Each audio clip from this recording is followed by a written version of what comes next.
Hello friends, this is Deepak Khandelwal once again. Today it's an outdoor day for us. It's a sunny, wintry Delhi afternoon and we are here for another interview, a Sunday special again. A day which is reserved for our guests, celebrities or people who have achieved something, businessmen who have achieved something and can share with others अपने success मंत्रा और हमारे viewers को थोड़ा बहुत share कर सके और अपने स्टोरी के थ्रू बता सके कि वो इस मुकाम तक कैसे पहुंचे हैं और आगे उनके लिए क्या टिप्स हैं। तो आज मैं बुलाना चाहूँगा अपने साथ एक दिल्ली के जाने माने शोरूम ओनर, रिटेल से रिलेटेड, जिनका होम और एक्सेसरीज और किचन और टेबल वेयर का जिनका शोरूम है खान मार्केट दिल्ली में, उनके ओनर, उनके पार्टनर मिस्टर पुनीत कपूर। आइए जी। हेलो जी, welcome, please have a seat. Puneet ji, इनका जो शोरूम है श्याम दी हट्टी, जो कि शॉर्ट और स्वीट SDH के नाम से फेमस है दिल्ली में, और इनके शोरूम में कई ब्रांड्स हैं और बड़ी यूनिक चीज़ें रहती हैं इनके शोरूम में। तो हम इनसे ही सीधा पूछना चाहेंगे कि इन्होंने कब शुरू किया, कैसे इस जर्नी तक यहाँ पे आए हैं और कि इतना सक्सेसफुल और इतना नामी शोरूम जो आज भारत के कम से कम पहले 50 शोरूम में उसकी गिनती है और दिल्ली में पहले 5 शोरूम 10 शोरूम में लोग SDH को पहचानते हैं, जानते हैं। हाँ पुनीत जी, तो बताइए आप कब से, थोड़ा सा अपना जर्नी बताएं। 95 में आफ्टर कॉलेज 95 में ज्वाइन किया था और बस तब से मेहनत करते हुए आगे बढ़े। तो आपने जब स्टार्ट किया था तो शोरूम ऑलरेडी इसी रूप का था? नहीं, तब इट वाज लुकिंग लाइक अ बर्तन भंडार।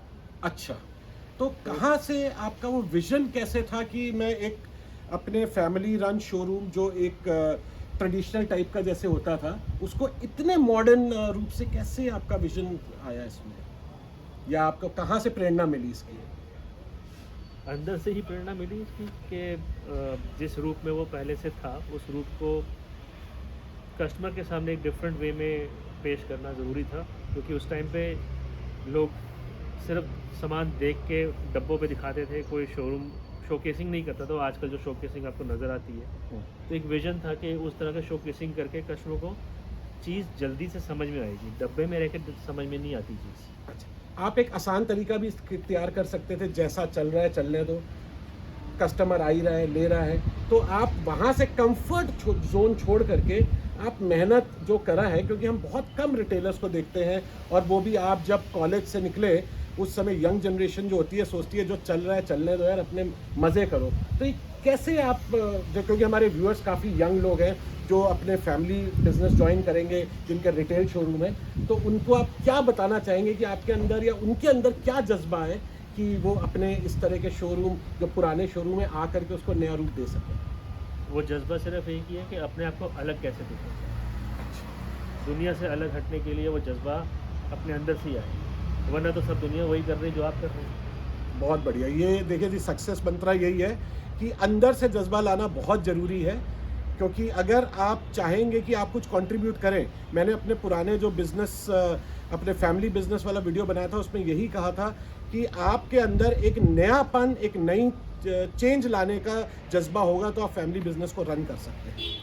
मुझे एक बात बताइए, आज आपके शोरूम में हम देखते हैं इतने नामी ब्रांड हैं और इतने एसिमुलेशन ऑफ इतना अच्छे प्रोडक्ट कैटेगरी है, तो ये आप खुद सेलेक्ट करते हैं या कोई कंपनी वाले आ जाते हैं आप उनको रख लेते हैं? आपका क्या उसमें सोच है? आप दोनों ही बातें हैं। कुछ कंपनी वाले आते हैं, फिर उसमें मेरी सोच सामने आती है कि मुझे इसको रखना है, मैं इसके साथ अपने शोरूम पे क्या कंट्रीब्यूट कर सकता हूँ इसके साथ, और अपने कस्टमर को क्या अच्छाइयाँ दे सकता हूँ, क्या कस्टमर उसमें, is it right product for the customer और नॉट। मतलब प्रॉफिट उतना इम्पोर्टेंट नहीं है, आपको कस्टमर सर्विस मेरे ख्याल से आपकी शुरू से रही है। पहले कस्टमर सर्विस है, क्योंकि ऐसा ना हो कि आप ज़्यादा लालच में आके ऐसा प्रोडक्ट रखें जो कस्टमर के लायक ना हो। नहीं, वो कभी नहीं किया।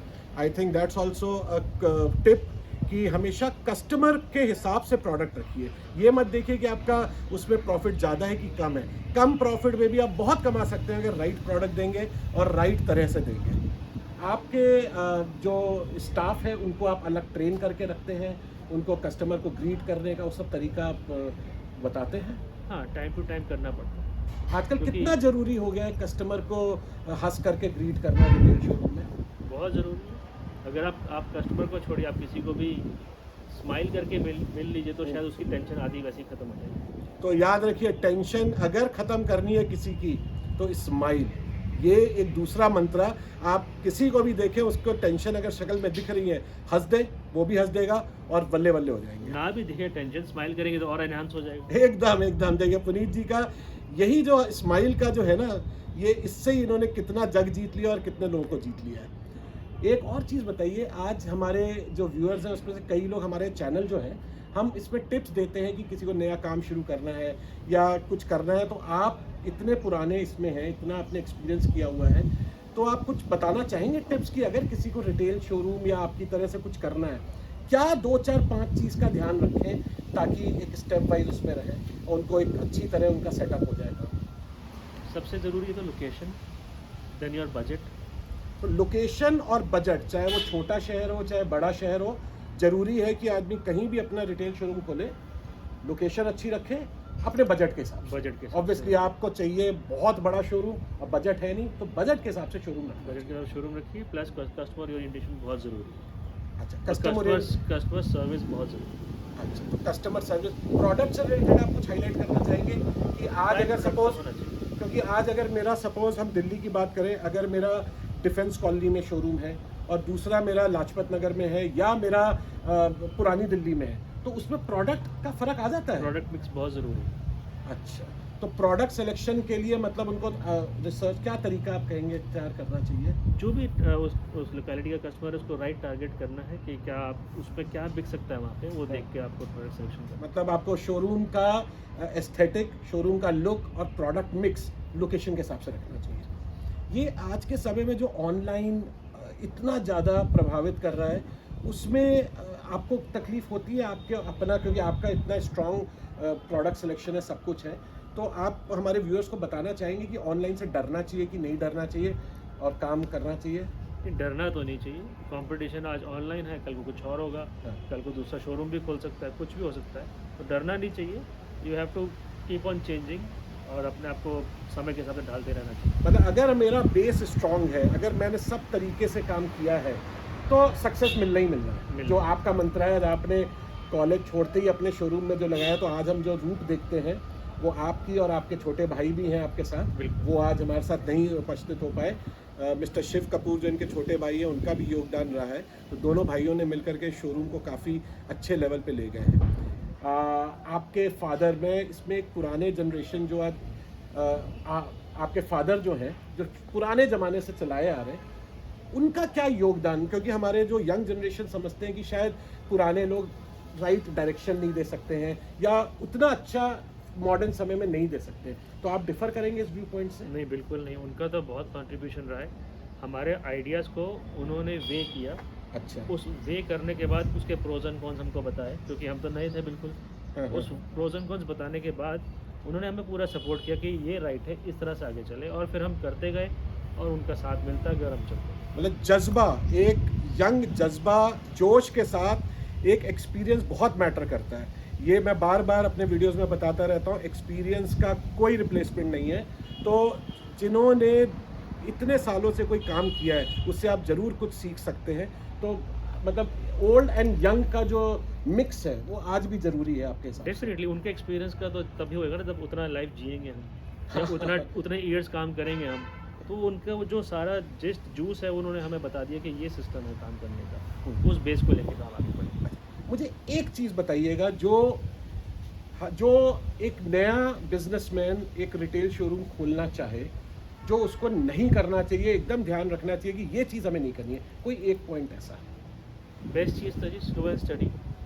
आप अपने इन्वेस्टमेंट कर लेंगे बजट के हिसाब से, उसके बाद आपने बैंक का लोन लिया, अगर आपको पेमेंट्स जो है मार्केट में वो प्रॉपर आपकी होनी चाहिए, उससे आपकी गुडविल बहुत बनेगी। अच्छा, देखिए रिटेल ट्रेड जो है that is based on supply and selling. मैं आपको बताना चाहूँगा अपने व्यूअर्स को, अगर आपने रिटेल शोरूम खोला, आप कंपनी से माल खरीदते हैं और कस्टमर को बेचते हैं। पुनीत जी जो यहाँ पे हाईलाइट कर रहे हैं कि अगर आप गुड पे मास्टर बने रहेंगे अपने कंपनियों के, तो आपको हमेशा अच्छा माना जाएगा, आपकी गुडविल बढ़ेगी। पुनीत जी, थैंक यू सो मच। आपने दिल खोल करके अपना एकदम फ्रैंक ओपिनियन दिया है, और मैं अपने व्यूअर्स को बताना चाहूँगा, अगर वो आज कोई रिटेल शोरूम की तरफ या कोई नया बिजनेस इससे रिलेटेड खोलना चाह रहे हैं और पुनीत जी से कुछ पूछना चाहते हैं, तो ये बहुत अच्छे खुल करके जवाब देंगे। अगर आपको इनसे रिलेटेड कुछ पूछना है, आप हमें मैसेज करिए और मैं पूरी कोशिश करूँगा कि मैं इनसे जवाब लेके आप तक पहुँचा सकूँ। So thank you so much once again for joining. Have a nice day. So दोस्तों, ये आज हम आउटडोर्स में थे और मैंने कहा कि आज दिल्ली का मौसम सुहाना है, तो और सूरज निकला हुआ है, तो क्यों ना इसका फ़ायदा उठाया जाए। तो आज का अगर आपको ये इंटरव्यू अच्छा लगा हो, आपको लगा हो कि हमने कुछ कंटेंट पेश किया है, तो please don't forget to give it a thumbs up, don't forget to like and share this further to the people who will be interested, and moreover, if you have not subscribed to my channel till now, please do so and press the bell icon. Thank you so much, friends. Have a nice day. Enjoy yourselves. Bye bye.